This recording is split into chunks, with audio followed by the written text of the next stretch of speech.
Yang kedua tadi tentang sanad ya. Sanad itu kalau ingin paham, lihatlah sosok Imam Bukhari Muslim. Imam Bukhari sudah mendapat hadis innamal a'malu binniyat di kampungnya Bukhara. Bukhara dengan Mekah jaraknya lebih dari 1000 kilo. Tapi ingin mendapatkan ilmu dari guru yang lebih tua, namanya Imam Al-Humaidi Al-Makki, tinggal di Mekah. Maka beliau jalan pergi ke Mekah, sekalian pergi haji. Orang tuanya, ibunya dan anaknya pulang, beliau netap di sana. Ingin mendapatkan sanad. Imam Al-Humaidi. Man huwa Al-Humaidi? Al-Humaidi huwa akbar talamidhi Syafi'i. Jadi salah satu murid tertua Imam Syafi'i fil hadis. Bahkan rafaqa Syafi'i wa syaraqahu fi riwayatil hadis.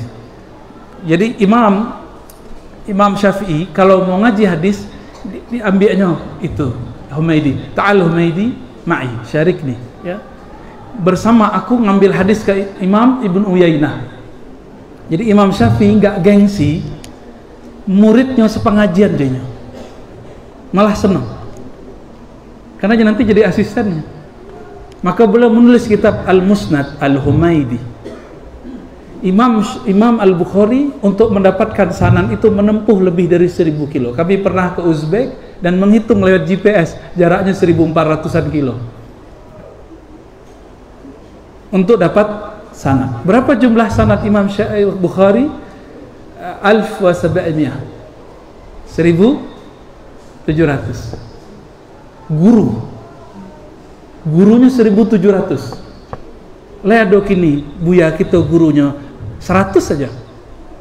Kayaknya susah. Ya, kayaknya susah ya, Bu ya. Sangat susah. Lalu apa energi dalam isnad?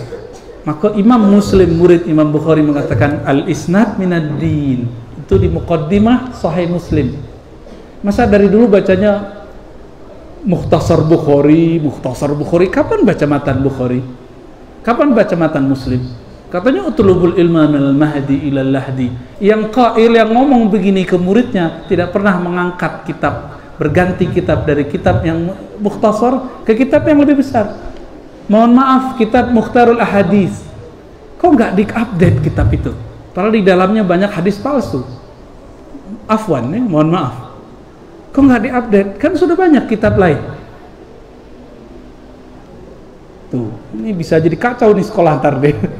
Murid-murid bisa mencurigainya ntar. Kami tidak bermaksud untuk mengacaukan itu, tapi katanya mau revitalisasi. Anak tarbiyah Islamiyah ceramah di luar, sampaikan hadis, diketawain nama salafi baru hijrah. Itu hadis palsu tak? Udah bisa dibilang hadis palsu, padahal nggak pernah belajar takhrij. Dan saya mau luruskan, saya tidak pernah membacakan hadis laulaka ya Muhammad ma khalaqtul aflaq. Itu bukan hadis, itu hadis palsu. Yang ada cuma hadis Imam Al-Hakim, laulahu ya Adam ma khalaqtuka. Coba itu. Kalau bukan karena Muhammad wahai Adam, aku tidak ciptakan engkau. Cuma itu yang sahih. Selebihnya hadisnya palsu. Kita emang diserang di sana sini oleh mereka yang bawa brand sunnah hari ini, karena orang-orang tarbiyah Islamiyah jago fikih tapi kurang dalil. Benar nggak? Ternyata Imam Syafi'i dulu berkalam, kalau engkau ingin kuat hujjah, fatlubul hadis. Kalau engkau ingin kuat hujjah, maka belajarlah hadis. Diajaklah Humaidi ngaji hadis. Jika engkau ingin bisa berfatwa, berdebat, fatlubil fiqh. Belajarlah fikih. Dengan niat tadi Buya Anas ingin menjadikan santri yang bermazhab Syafi'i, Imam Syafi'i mengajarkan dua itu. Dan afwan, Al-Imam Syafi'i punya kitab Al-Um, itu metode ahli hadis digabung fikih. Haddatsana fulan. Ya, kita ada sanadnya. Bahkan Syekh Sulaiman Rasuli itu saya sudah buatkan sanadnya sampai ke Imam Syafi'i. Ada Pak sanadnya. Saya punya kitab kecil, risalah kecil sanad Al-Insaf fi muwasalati al-isnad minal khalaf ila salaf. Itu ada ya beberapa lembar lah, paling 30 atau berapa ya. Itu kitab-kitab tarbiyah Islamiyah sudah kita sambungkan sanad jika mu'allifnya. Jadi ajaztunya ada sanad yang terhubung. Sanad itu ada 3, ada sanad fikrah. Kalau ngajar kitab tanpa khatam itu sanad fikrah. Alhamdulillah guru kita aware, sadar, walaupun tidak khatam, supaya murid boleh mengajarkan semua isi kitab, maka diijazahkan ijazah ammah walaupun tidak khatam. Begitu nggak Buya dulu, Buya Zakaria ya? Begitu juga Buya Sulaiman, Syekh Sulaiman Rasuli, kan itu berbeda dengan Syekh Ahmad di bawah. Syekh Ahmad mengajar ihya mesti khatam, sedangkan beliau yang penting si murid paham metodologis kitab. Jadi di Mesir sendiri itu syekh itu beda aliran. Ada manhaj khatam, ada manhaj faham. Orang-orang Minang itu kayaknya lebih suka manhaj faham. Ya, sahih. Tapi dengan adanya sistem kurikulum itu mesti khatam, Pak. Dan yang kami kagetkan Bapak, Ibu, Saudara, para asatidz, para masyayikh, ketika awal dulu diuji oleh Syekh Hasan Hitu, pertanyaan beliau, ikhtatamtal kitab? Saya ditanya, kamu belajar kitab apa? Saya katakan, kitab Milal wa Nihal Syekh, kitab ini, kitab ini, kitab ini. Ikhtatamtal kitab? Kamu sudah khatam belum kitabnya? La ya Syekh, faqat nisfa wa ba'dah satra, gitu. Itu diejek beliau, sampai akhir belajar selalu ngomong, la laisa kama qala ba'dukum ta'allamtu ba'dal kitab nisfal kitab. Itu dibully, jadi ampun dibully sampai khatam ngaji gitu. Dan yang kedua ada sanad ijazah. Itu yang misalnya Buya Anas ketemu murid kayaknya cerdas tapi nggak pernah ngaji dari awal sampai akhir, cukup baca satu bab atau depannya ajaztuka, selesai. Itu sanad ijazah. Itu yang diburu oleh ahli hadis. Kami pemburu itu aslinya. Jadi biasanya ketemu masyayikh minta ijazah. Kalau syekhnya mau, kalau syekhnya nggak mau ya sudah. Tapi kebanyakan syekhnya mau. Ya, kan ijazah itu sebenarnya cuma legitimasi bahwa orang ini terhubung kepada si fulan. Gitu, ya.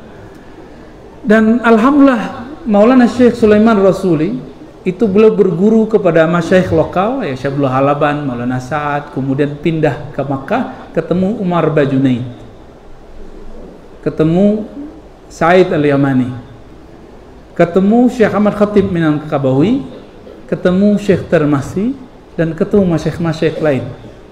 Sanadnya ke situ. Jadi kalau kita buatkan nanti ke sana. Dan itu sanadnya sahih, ya. Sampai kepada Syekh Bakri Syata I'anatul Talibin. Nah, maka harapannya nanti kalau mengijazahkan kitab, sebutkan sanadnya, dan itu menunjukkan keberkahan. Fi kulli dzikri salihin tanzilul barakat war rahmat. Ketika disebut nama orang soleh, turunlah keberkahan. Disitulah ego menjadi lembut, ego menjadi jatuh. Ya, mohon maaf, madrasah-madrasah itu membuat murid dengan guru emang tidak ada jarak, tapi itu berbahaya untuk adab dan keberkahan.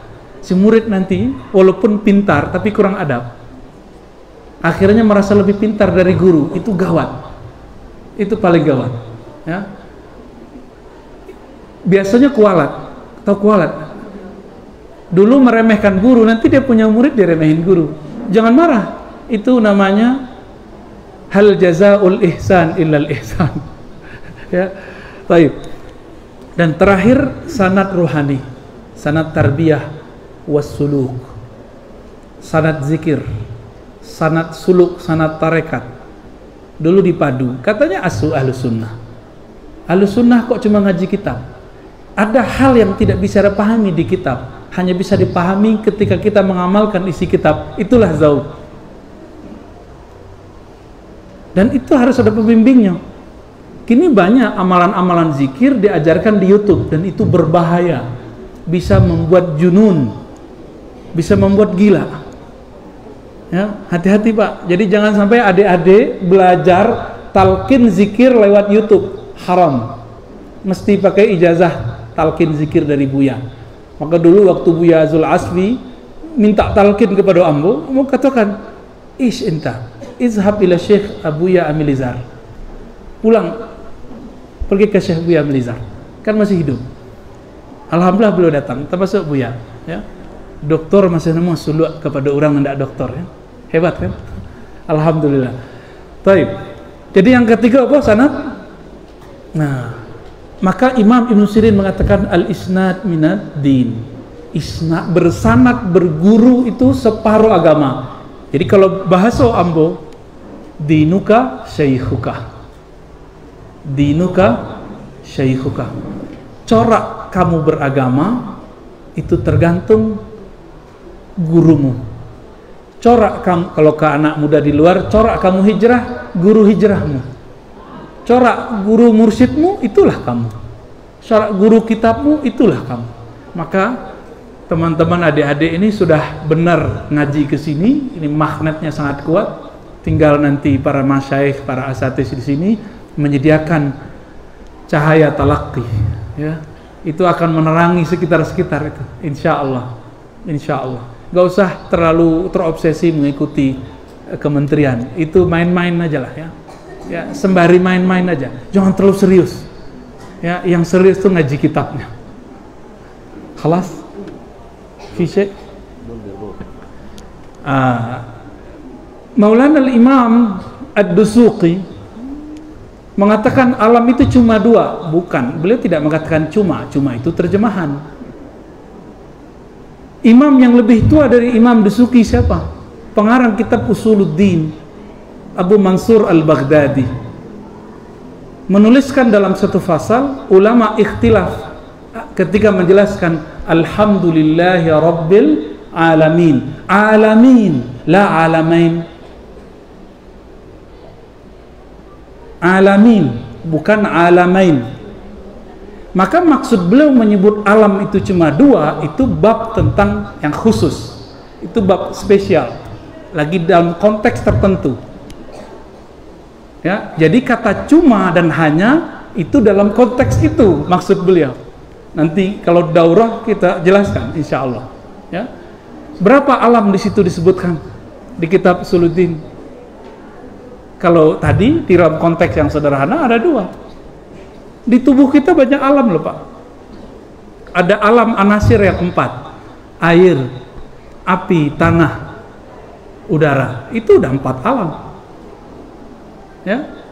Sudah 4 alam.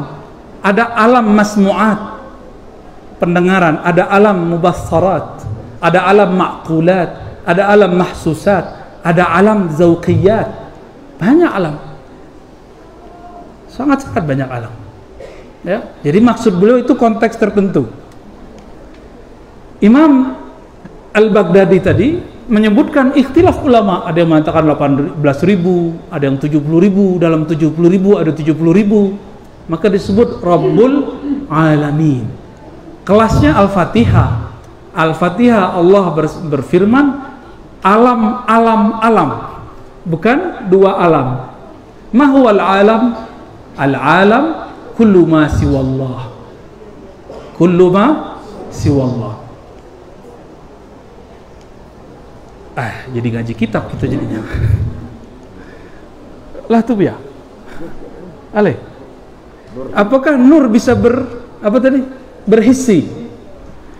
Lah, jangan bayangkan nur itu sesuatu yang kemudian kita bayangkan seperti nur itu, apalagi Nur Hayati kan? Jadi para asatis bukan ingin menggurui, bukankah kita menghafalkan dari dulu bahwa alam itu ada jauhar, ada arad, sah? Betul ya? Jauhar itu inti zat, boleh disebut kayak atom. Sedangkan arad itu hal, sifat atau atribut atau karakter. Belum ada kata bahasa Indonesia yang pas menerjemahkannya. Disebut arad, ya'ti wa yazhab wa yatahawwal. Arad itu kan ya'ridun, yatahawwal.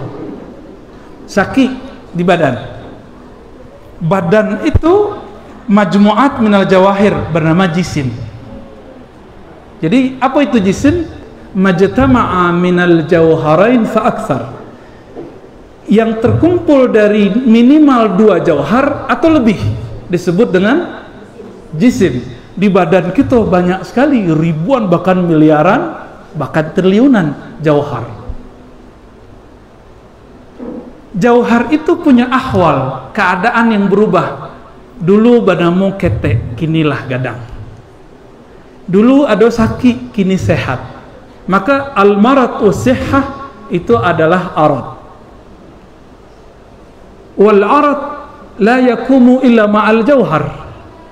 Arad pasti ada dengan jauhar. Selalu begitu, jauhar pasti ada arad. Tapi arad bukan jauhar, jauhar bukan arad. Maka diistinbatkan kias aulawi kepada Allah, la hiya huwa wa la hiya ghairuh. Tidaklah sifat itu zat Allah, tapi zat Allah juga tidak terpisah dari sifat Allah. Begitulah bolak-balik.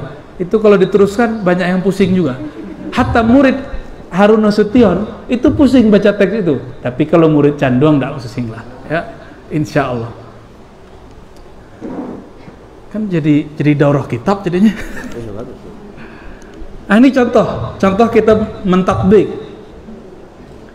Nur masuk mah. Kalau nur yang ko masuk ke jisim memang kok. Jadi jisim tadi terbagi minimal 2. Ada jisim latif, ada jisim kathif. Jisim yang halus, dia ada tapi tidak bisa disentuh secara kasat mata, tidak bisa dilihat kasat mata, tapi nyata. Contoh cahaya. Cahaya itu lampu, bola lampu, energi listrik kan enggak. Tapi apa cahaya? Cahaya itu bukan cahaya yang jadi fokus. An-nur huwa al-mubassarat min atharihi. Jadi nur itu yang penting adalah efek dari benda yang terlihat dari nur itu. Jadi adakah nur? Aduh, kalau kita bisa mencari, bisa mencari. Lebih bisa mencari ambo gini? Bisa, berarti ada nur. Batanya ambo, mato buya ustad ustazah yang datang ke ambo atau mato ambo yang datang ke buya ustazah? Atau wajah ambo nanti bo di situ? Nah, itu pembahasan itu. Yang mana betul?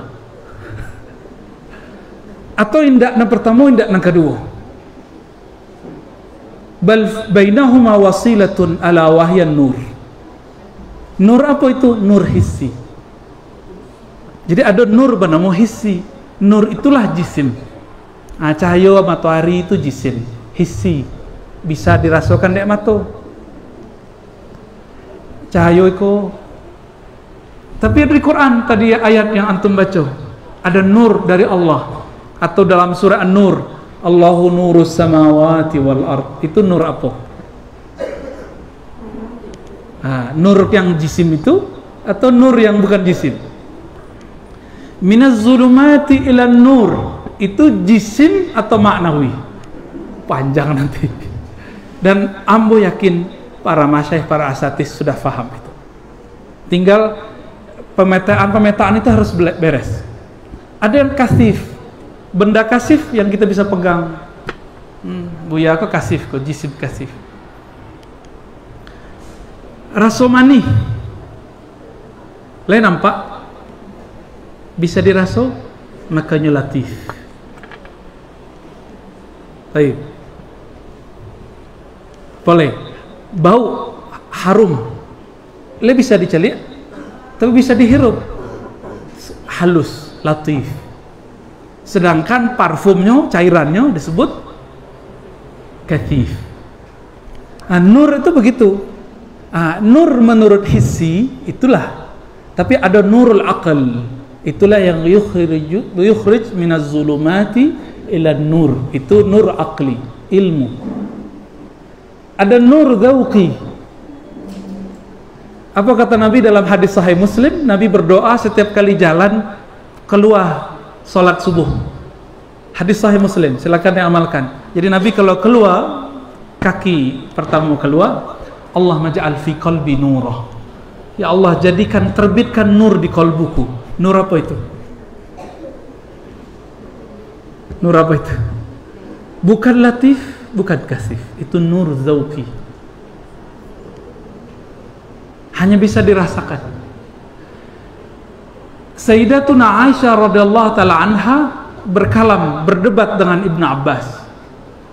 Kata Ibnu Abbas, Nabi Muhammad SAW ra'a Allah, melihat Allah. Tapi kata Sayyidah Aisyah, la nuran anna arah atau urah, ya, tergantung tasrif yang dibaca. Dia hanya melihat nur. Begitu kata Sayyidah Aisyah. Nur apa itu? Bukan nur zauqi, bukan nur hissi, bukan nur latif, bukan nur kasif. Itu nurun yang bukan nur. Itulah makna nurun ala nur. Nur tapi bukan nur. Nur tapi bukan jisim. Nur tapi bukan zauq. Yang zauq itu bisa ditransfer oleh seorang guru mursyid kepada muridnya, namanya tawajjuh, doa. Jadi kalau ibu ustaz berdoa, ya Allah, Amba bacakan Fatihah kepada murid, itu nur tuh jatuhnya ke kalbu. Maka rasakan kalau kajian kitab, kajian ilmu dimulai dengan bismillah, salawat, Fatihah, itu nur zauqi sudah masuk. Kalau bahasa psikolognya conditioning. Conditioning, jika kita kepadaman lampu, pusing nggak? Panik nggak? Panik ya? Kalau nur akal hilang, gilu, stres. Kalau nur kalbu hilang, tidaklah khusyuk salatnya, sembahyangnya hilang. Nggak fana dah bu ya, hilang. Itulah kira-kira lah jam 2 balik. Itu sekete pemanasan. Tapi ala kulli hal, Abo yakin tempat ini diberkahi oleh Allah. Maka siapapun yang mengabdi, berkhidmah di tempat ini pasti diberkahi. Masuk kepada hadis Nabi, nadarallahu mra'an sami'a maqalati. Allah memberi cahaya siapa yang belajar hadis-hadisku, kalam-kalamku, ilmu-ilmuku. Ini adalah salah satu porosnya di Sumatera Barat. Berharap ada tajdid ke depan, dan jangan takut. Mungkin tajdid awal, kalau ini tempat takut, yang lain juga takut. Ini awal Pak. Semoga tahun depan kami pulang kampung sudah ada talaqi. Kalau enggak, kita yang resmikan talaqinya. Kalau butuh ijazah, kita kasih ijazahnya, sanadnya. Tapi syaratnya baca kitab beberapa kalam, nanti kita ijazahkan. Insya Allah Ta'ala. Al-Fatihah.